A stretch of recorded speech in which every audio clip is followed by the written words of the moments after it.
Hi friends, welcome to my channel. ఈరోజు నేను సింపుల్గా అండ్ ఈజీగా మనం సాఫ్ట్ క్లాత్స్ వచ్చినప్పుడు వాటికి ఏ విధంగా ఈ టాజల్స్ని స్టిచ్చింగ్ చేసుకోవాలనేది చూపిస్తాను. దానికోసం నేను ఇలా స్క్వేర్ పీసెస్ అయితే కట్ చేసుకున్నాను. చూడండి, దీని యొక్క లెంత్ వచ్చేసి 3.5 ఇంచెస్, అలాగే విడ్త్ వచ్చేసి 3.5 ఇంచెస్. ఈ విధంగా 3 పీసెస్ అయితే మనం కటింగ్ చేసుకోవాలి. ఇలా కటింగ్ చేసుకున్న తర్వాత మీరు ఫస్ట్ వచ్చేసి వీటిని ఇలా క్రాస్గా ఫోల్డ్ చేసుకొని ఈ 3 పీసెస్ని ఫస్ట్ ఇలా స్టిచ్చింగ్ చేసుకోవాలి. ఇక్కడ ఈ కార్నర్స్, ఎందుకంటే ఇది సాఫ్ట్ క్లాత్ కాబట్టి మనకు జారిపోతుంది. అలా జారిపోతే మనం స్టిచ్ చేసే ఈ టాజల్స్ అనేవి నీట్గా రావు. సో దానికోసం ఇలా ఫోల్డ్ చేసుకొని ఫస్ట్ ఇక్కడ సైడ్స్ అనేది స్టిచ్చింగ్ అనేది చేసుకోవాలి. ఈ విధంగా కార్నర్స్ని స్టిచ్చింగ్ అనేది చేసుకోవాలి.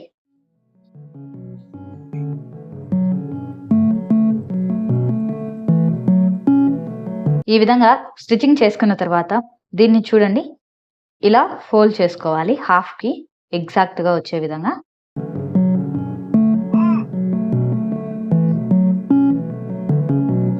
ఈ విధంగా ఫోల్డ్ చేసుకొని ఈ ఎడ్జెస్ ఉన్నాయి కదా, ఈ ఎడ్జెస్లో కూడా స్టిచ్చింగ్ అనేది చేసుకోవాలి.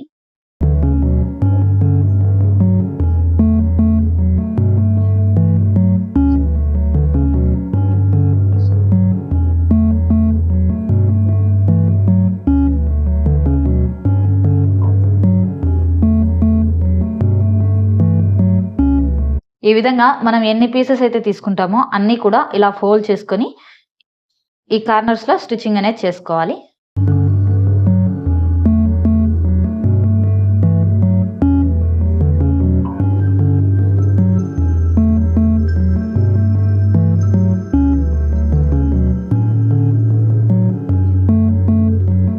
ఇప్పుడు మనము ఈ సైడ్ ఉండే ఈ ఎక్స్ట్రా క్లాత్ ఉంది కదా, దీన్ని కటింగ్ చేసుకోవాలి. ఈ విధంగా స్టిచ్చింగ్ చేసుకున్న తర్వాత మీరు హ్యాంగింగ్కి ఏ థ్రెడ్ అయితే యూస్ చేస్తారో ఆ థ్రెడ్ని తీసుకోండి. నేనైతే ఇలా వైట్ కలర్ థ్రెడ్ తీసుకుంటున్నాను. ఇలా వైట్ కలర్ థ్రెడ్ తీసుకొని మనం స్టిచ్చింగ్ చేసుకున్న ఈ పెటల్ తీసుకోవాలి. ఈ పెటల్ తీసుకొని ఇలా పెట్టుకొని ఈ పెటల్ తీసుకొని ఈ థ్రెడ్ని ఈ విధంగా పెట్టుకొని ఇలా ఫోల్డ్ చేసుకోవాలి. ఇలా ఫోల్డ్ చేసుకొని పైన స్టిచ్చింగ్ అనేది చేసుకోవాలి.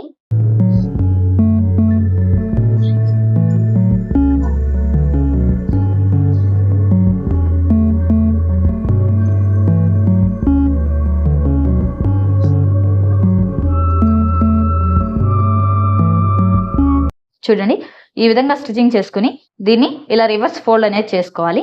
రివర్స్ ఫోల్డ్ చేసుకుంటే మనకు ఈ విధంగా వస్తుంది. ఇది సాఫ్ట్ క్లాత్ కాబట్టి చూడడానికి లుక్ అనేది చాలా బాగుంటుంది.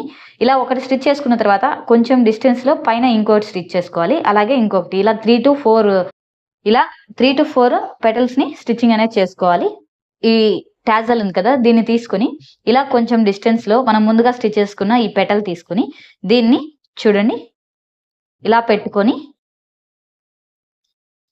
పెట్టుకొని స్టిచ్చింగ్ అనేది చేసుకోవాలి.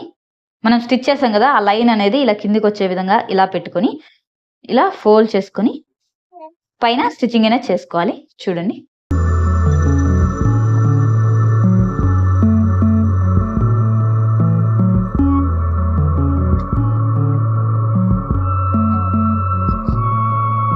చూడండి, ఇప్పుడు వచ్చేసి దీన్ని రివర్స్ చేసుకోవాలి.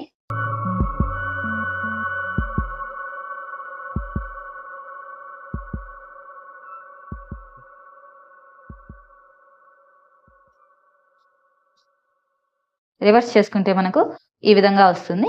ఇప్పుడు ఇంకొక పెటల్ ఉంది కదా, ఈ పెటల్ని కూడా ఇలా పెట్టుకొని ఇలా ఫోల్డ్ చేసుకొని ఈ కార్నర్లో ఇలా స్టిచ్చింగ్ అనేది చేసుకోవాలి. చూడండి, ఈ విధంగా స్టిచ్చింగ్ చేసుకున్న తర్వాత ఇప్పుడు ఈ పెటల్ని కూడా రిటర్న్ తీసుకోవాలి. చూడండి, ఈ టాజల్ వచ్చేసి మనకు ఈ విధంగా వస్తుంది. మీరు వచ్చేసి మల్టీ కలర్లో కూడా తీసుకోవచ్చు. ఒక్కొక్కటి ఒక్కో కలర్లో అయినా సరే తీసుకొని ఈ టాజల్ని స్టిచ్చింగ్ చేసుకోవచ్చు.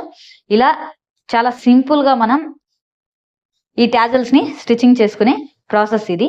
నా వీడియో మీకు నచ్చినట్టయితే లైక్ చేయండి, షేర్ చేయండి, సబ్స్క్రైబ్ చేసుకోండి. ఫుల్ వీడియో కావాలంటే లింక్ వచ్చేసి డిస్క్రిప్షన్లో ఉంటుంది, వెళ్ళి చెక్అవుట్ చేసుకోండి. Thank you so much.